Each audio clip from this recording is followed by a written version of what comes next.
Hey everyone, Scunny here, and today we're going to be doing a computer upgrade. It's a little bit different of a video that I normally post. So what we're going to be doing today is taking the components out of my daily driver computer here and swapping them into my fiance's, and then upgrading mine with some new components, including the new Core i7 processor, new motherboard, and some RAM. So yeah, let's just get right into it.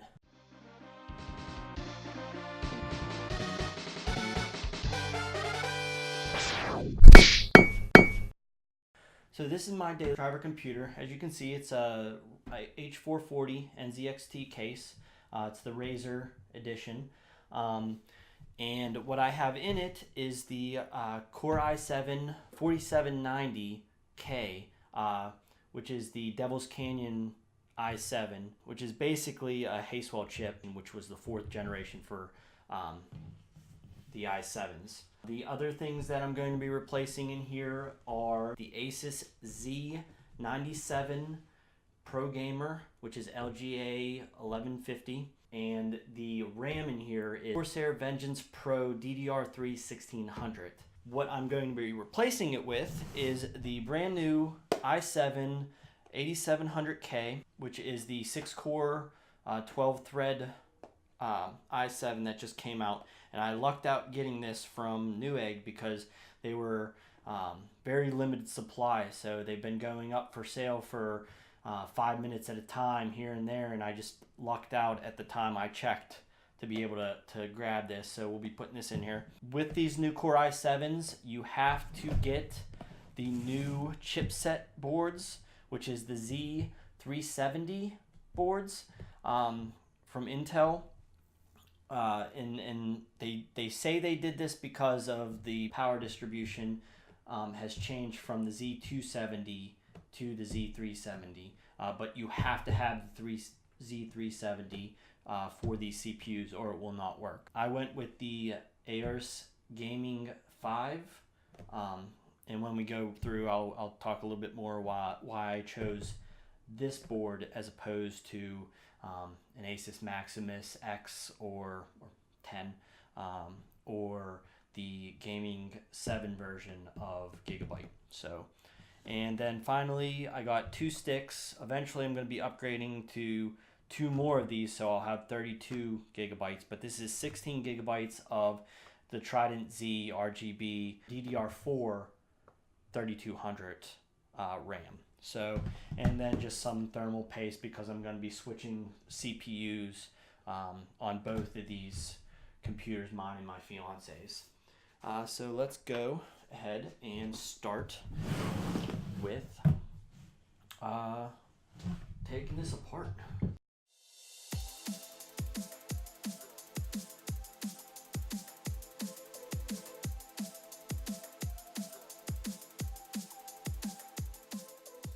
Now, it's a good idea to build your components, like assembling your motherboard with the RAM and the CPU on it, as well as like if you have a fan cooler, you put that on there,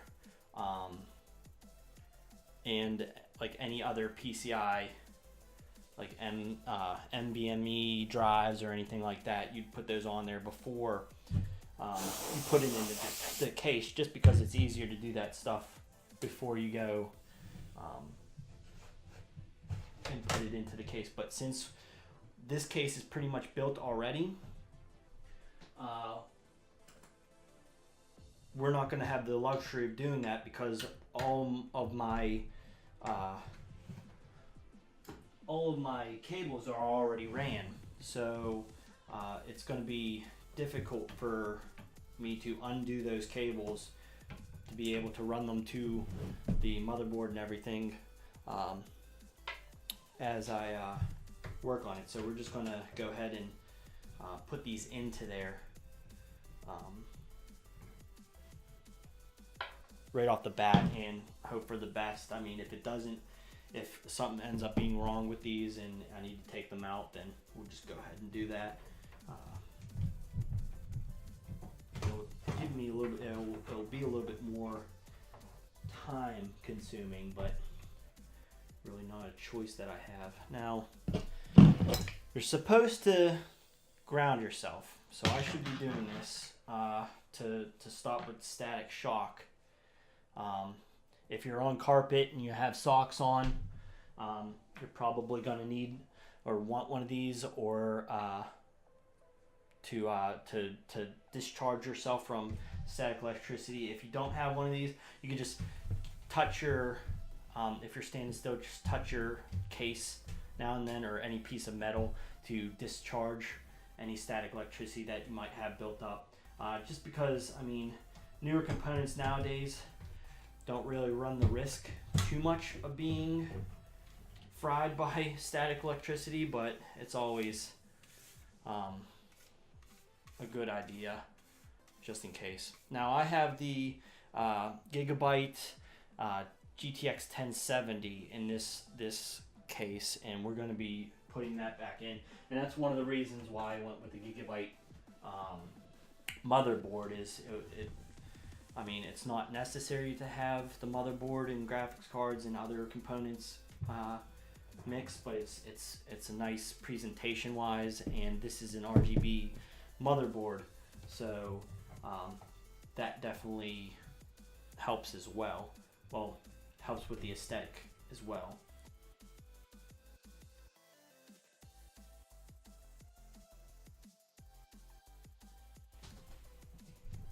And as you can see, I have the NZXT X61 Kraken AIO cooler.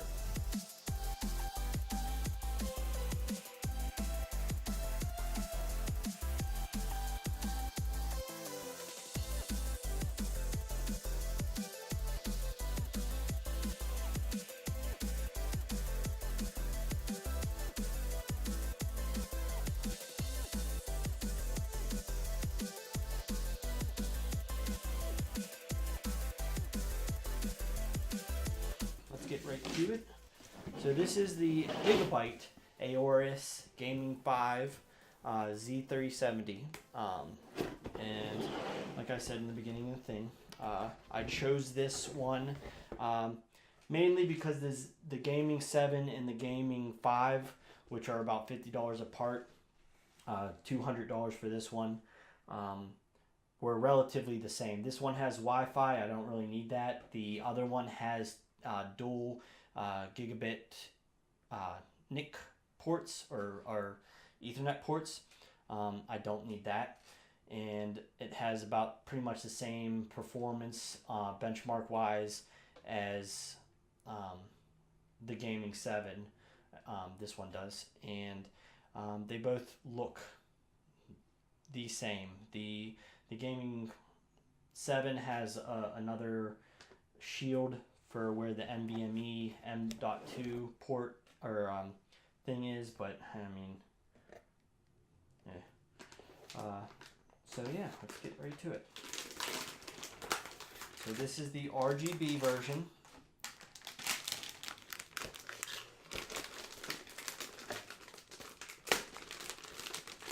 Pretty much everything's RGB nowadays. Grab it by one of its coolers. Now I'm going to save this because the motherboard that's not going to be in any of these computers, I'm going to put that in. I think I still have the box for it because I save boxes for everything. So we're going to be doing that. So this is the Gaming 5. Ooh, I like this. Oh, the plastic. Oh, the plastic. That felt good. Is there more in there? Oh, there is more on there.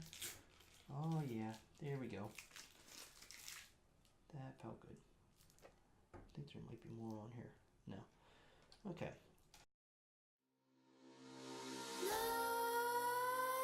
Nightmares creep while you and me repeat. This bittersweet heat is suffocating. And we got the 8th gen sticker. So more stickers to put on, and there it is, the 8700K. Like I said, this is the unlocked version, the 8th gen CPUs.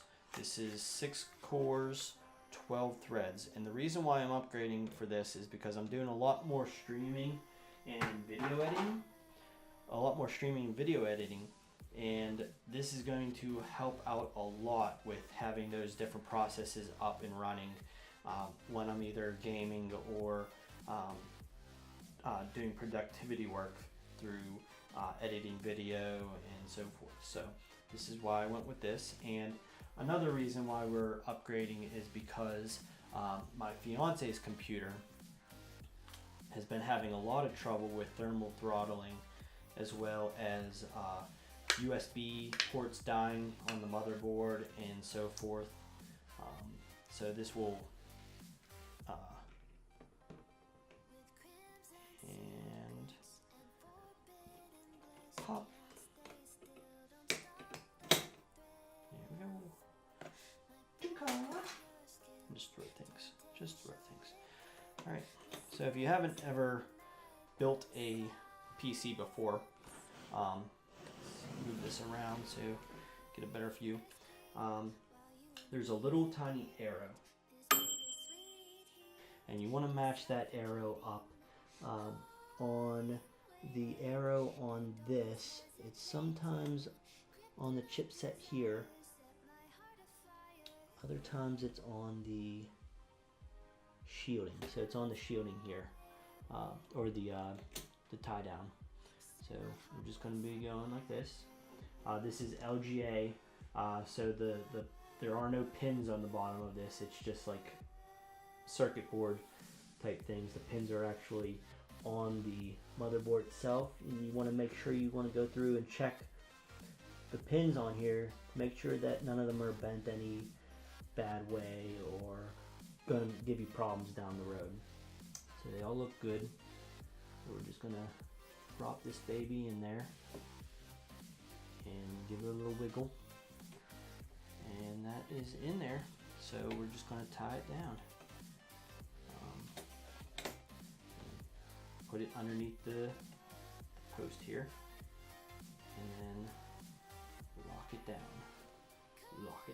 The dark, straight to the start of intoxicating wine. Lingering touch, these soft words whispered in the dark, set my heart on fire.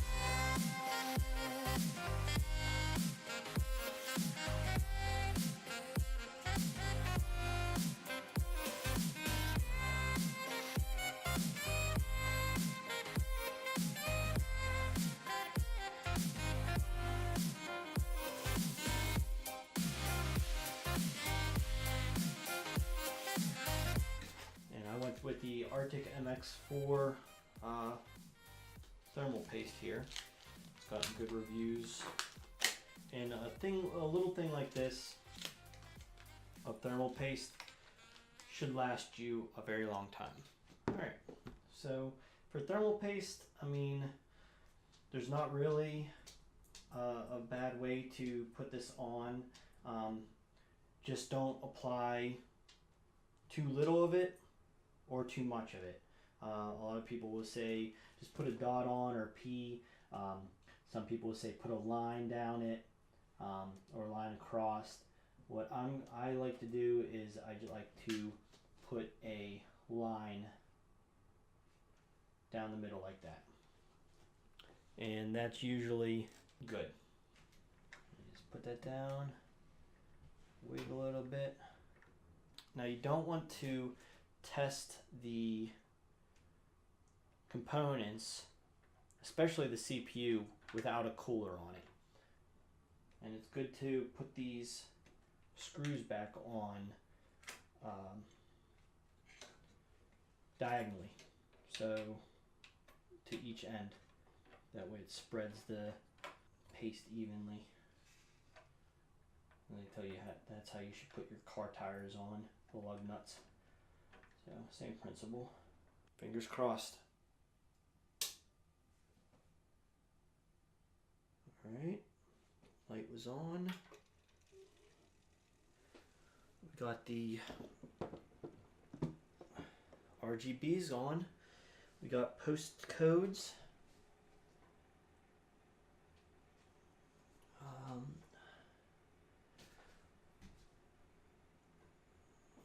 that's pretty. Got a bunch of postcodes. 62.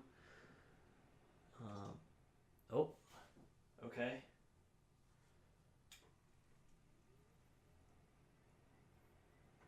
So 62 is the postcode down there. A2. A2. Okay, apparently AO is an all good code. So when it goes to that A2, it means everything's good. I think we got a post. Getting devices ready. So yeah, this HDMI cord, this is a long HDMI cord. I don't believe this cord works anymore. So excuse my feet and excuse this cord. I think we need to throw this away. So, all right.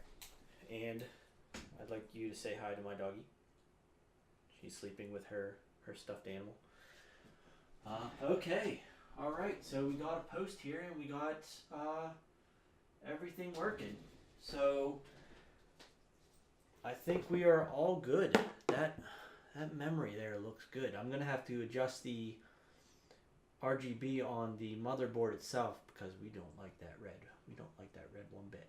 Okay, so rather than bore you with another tear apart and swap of components, we just did the main computer here, which was mine.